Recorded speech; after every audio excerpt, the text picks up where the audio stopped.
Vice Speaker B.J. Cruz, Senator Brant McCready, and survivor advocate Rebecca Elmore have acknowledged the governor's request of taking a look at the University of Guam's internal investigation into a sexual misconduct case. However, PNC's Rosel Romanes reports that they will only serve as a review panel, not an investigative panel. Here's more. There is no way to investigate how the University of Guam handled a sex allegation case.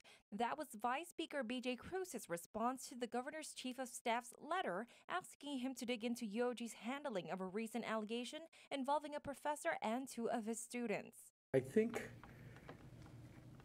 it should be very clear, as you can see from the three of us, none of us have the ability to be able to investigate. Even when I was on the bench, I never investigated, so I have no experience investigating, so I'm not going to attempt to do an investigation. I can, however, and have the ability to be able to review things to determine whether or not there's compliance. Cruz says they will act as a sort of review panel. With the help of Senator Brant McCready and survivor advocate Rebecca Elmore, as a team, Cruz says they can make sure there are policies in place not only at UOG, but the Guam Community College and the Guam Department of Education as well. It wasn't the governor's intent. I really do think we should protect all students. And since we are aware of the fact that some of our high school students are fraternizing with their teachers, we need to address GDOE about what their policy is going to be as it relates to students and teachers' relationship and how they handle the investigations or whatever process they have for coming forward to make reports on that. Just earlier this month, UOG came up with a proposed sexual misconduct policy and will be presenting the draft to the Board of Regents on March 3rd.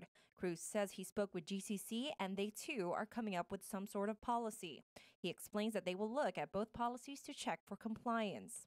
And Rebecca has reminded me about the federal statutes that we have to compare the compliance parts and their procedures to see whether or not they're complying with federal statute.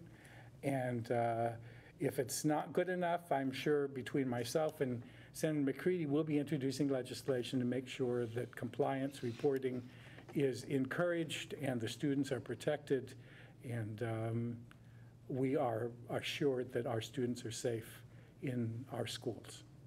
This follows after UOG professor Michael Ellert allegedly digitally penetrated two of his students at an off-campus event on Halloween in 2014. UOG investigated and Ellert was suspended from UOG without pay for 3 months. However, he was indicted by a Superior Court grand jury for criminal sexual conduct and official misconduct in January. Hopefully with her brain power, his determination, and my passion, we'll be able to review these things together and make recommendations to the three institutions on how to protect our students. Rosel Romanes, PNC News.